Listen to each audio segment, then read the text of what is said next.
Hello, thank you for listening to my policy speech today. I will be talking about higher education and how it is not an option for far too many Americans and that that is not being addressed.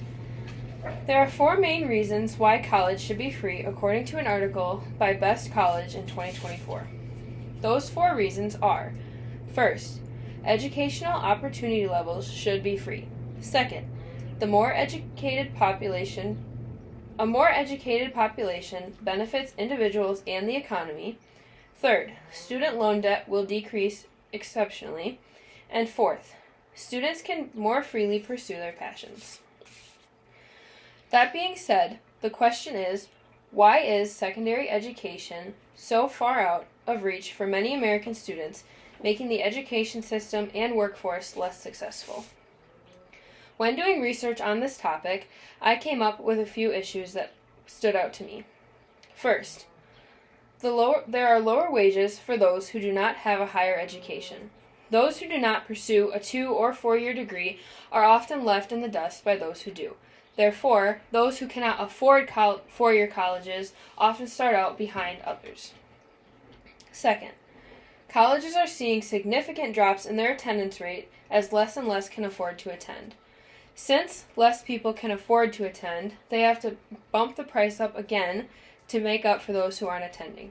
Since they're bumping up the prices, less people can afford it, and rates have gone down exceptionally in the past few years. Less people are well educated, therefore making the overall quality of the workforce lower. If people are going into the workforce without a background general education on what their job is, they're not going to be as amped to start up at a higher level than before. A couple pieces of information that I found on these issues are sourced from a couple articles that I read. First, the average net price of college is about $22,218.65, according to an article by College Rapture in 2024. That comes from the issue of college being too expensive. Many first-generation students aren't already set up in the college life and able to afford these, so the price of college being so high makes it even more difficult for them to attend.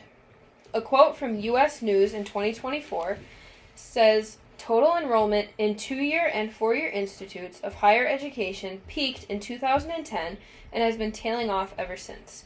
This goes back to the issue of less and less students getting involved in 2-year and 4-year colleges and instead just going into the workforce because prices are so high.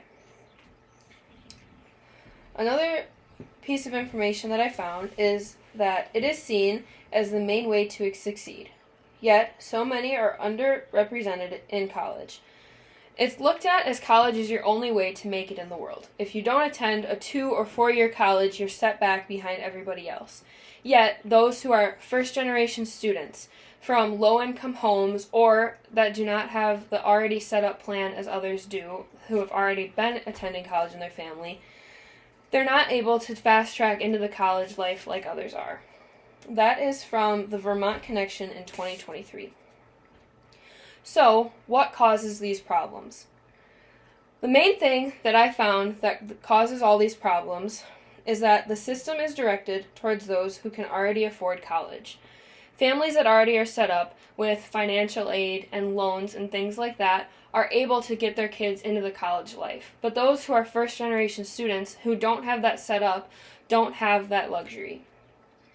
Another issue that I found very glaring is that colleges offer financial aid, but unfortunately it is not directed towards students that pay for their own schooling. Financial aid is nearly completely based off of what your parents make. But if your parents do not contribute to paying for college like many first-generation students are, they're paying for their own college. But if it's based off of what their parents make, they can't afford to pay for that on their own. Because of this, I have found that more Americans are choosing to skip college and go right into the workforce. This was read in an article by PBS in 2023, saying that because of all these challenges and not being able to easily find a way around it, many people are just skipping the college route in general. So, because of this, what can we do to change that? The biggest thing that people have said is to lower the cost of tuition so that more students can afford college. This seems like the straightforward way of going about it, yet, for some reason, no one wants to do that. And since less and less students are attending college, they have to make up for that cost difference by increasing tuition year after year, therefore having less students attend college. Another way to go about this would be to shift the economic techniques so that wages are not built solely on how much education someone has, so that there isn't such a drive to raise prices. Right now, the workforce is based very heavily on how much or how big of a degree someone has, whether it's an associate's, bachelor's, or anything beyond that.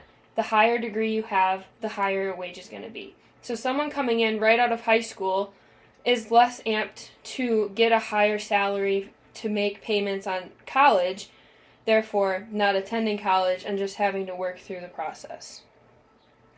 Since the fees have more than doubled in the last 20 years, some are finding different ways to pay for college.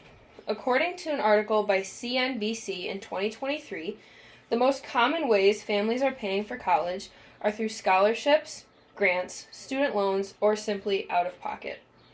This is mostly coming from student loans. Unfortunately, since student loans are such a common payment, it's mostly coming out of student loans, with an outstanding student loan in America of $1.75 trillion.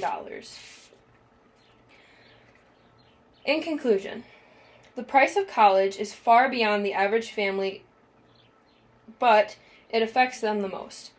A family like ours has no control over how much tuition is, yet we have to be the ones to pay for it. Many have no chance to go because of how the system is directed. If a system is directed towards people who are already established in it, someone trying to start out for the first time is going to have a very difficult time getting into it. There are some other options, such as online schooling and apprenticeships, that give people a way around the college tuition. You don't have to pay for housing and everything else and a meal plan if you do online schooling, and you're able to do it at any age at any time. Or things like apprenticeships, where you do on-job training and get paid while you're doing schooling. This has become a bigger thing in the most recent years, but before that, it was a huge obstacle for people who couldn't pay for college. Are there any questions? No? All right. Thank you for listening to my speech today.